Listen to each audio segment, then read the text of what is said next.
Hi guys, this is the Genevo radar detector.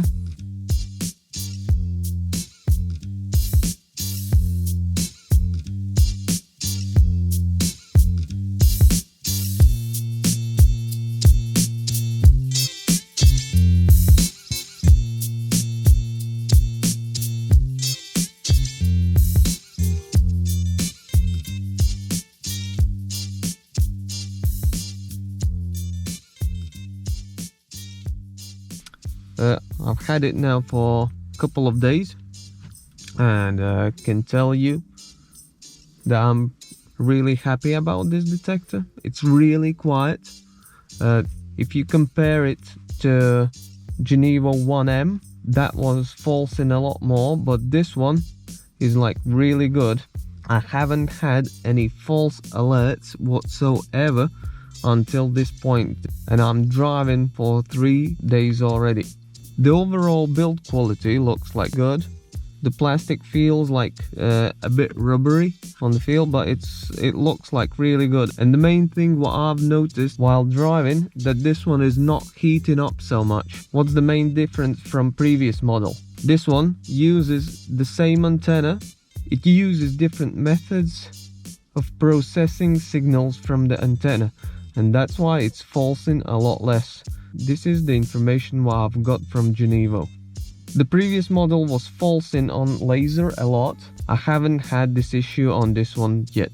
I believe that this one won't false as much. I have already put a test video for these days what I've done, and you can see on that test what the actual detector is capable of in terms of how it detects the Ka band and how it detects the GATSO RT4 cameras. The previous model was falsing a lot on Toyota cars, and it was falsing as if there would be a GATSO RT4 camera. So what you have on this detector, this is the front antenna. I believe this is like sort of rear antenna, but it doesn't show up as rear. So you can mount your Genevo Max on the front in horizontal or in vertical as well, because in some countries you will need to mount it in vertical. The Genevo says that the reception is a lot better in vertical in some countries. About the features, motion sensor, it gets quiet when you wave your hand in front of it, and the BSM filtering is really good. I like the power cord. On the previous one it looked really cheap. On this one it looks like the same as on Escort. I don't know if it's better or not, but I like this one more. Then you have the headphones jack. With this detector you can go on a motorcycle, but you need to keep in mind that it's not waterproof, so you will need to use some sort of a bag or like plastic bag, in that way protect it from weather. And then you got your USB Type-C port to use it for updates over here. Motion sensor and the light sensor I believe is here. And then you have speaker with a nice grill and your buttons over here. The layout you can see in user manual, but I will try to explain it to you in a second. Log in. So it starts up.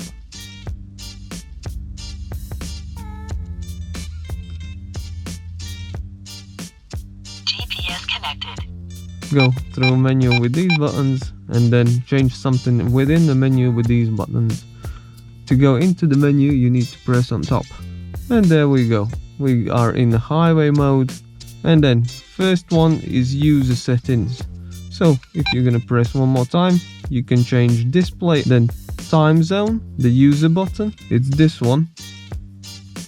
So you can change what you're gonna do with that. I'm using it for mark, but you can use it for whatever, to change sensitivity, brightness, just to power off. Don't know what yoke is, do none, set a lockout or mute. I'm using it for marking. Then I switched off the startup sound, but you can switch it on.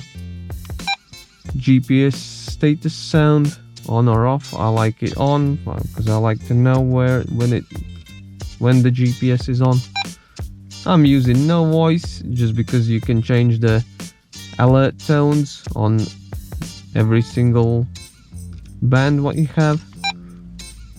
Auto mute, And then it's for X band, K band, KA band, multi-radar, GATSO3, GATSO4, laser, and auto volume.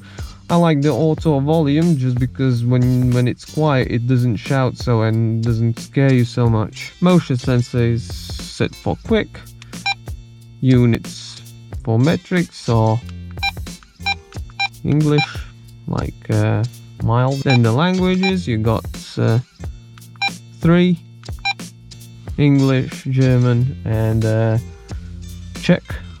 And then you got like your update alert.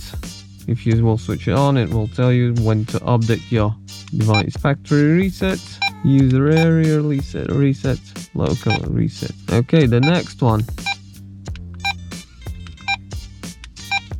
is this one.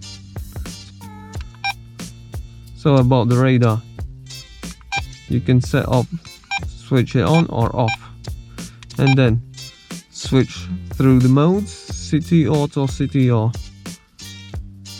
highway. Set the minimum speed, set the X band on or off, K band on or off, narrow, wide, all of the usual stuff. I'm using it like this. So even with the KA band off at wide and no filter, it doesn't false at all. The previous one was falsing quite a lot. So about the GPS, alert distance, overspeed, speed cams, average speed cams, red light cameras, dangerous spots, and all of that stuff is going to be your GPS stuff. And this is the radar. This is the actual radar version. So firmware version, database version, and serial number. So now, if you want to set a lockout, press this button, mark, and then you can mark whatever. Is it a camera? And press on top and it will mark it off. So let's do it one more time. And then change what you want to mark with these ones: police, traffic lights, whichever, dangerous spot. Once you're finished, then press, let's say it's police, press that one, and it's gonna be there. This is the way how I am using the detector. I made a special socket just to fit in, and then to use it on here, and plugged it under my mirror, so it looks a bit more stealthy. That's basically it about it. So what I can say, I will test it a bit more, and then I will give you a full review of how it is after about like 3-4 weeks. Was it falsing? Was it not? I've got like my dash cam already like set up to just film it at all times, and if there's gonna be a false alert or whatever, then I will put a video about all of this. But for now, enjoy the detector if you have one, and if you're thinking to buy one, then I assume you can do so. As far as I had it, I had no problem at all. The next one probably will be, I will compare this one to Genevo 1M, and then we will see which is the best and how they perform to each other. Thanks for now, and bye bye.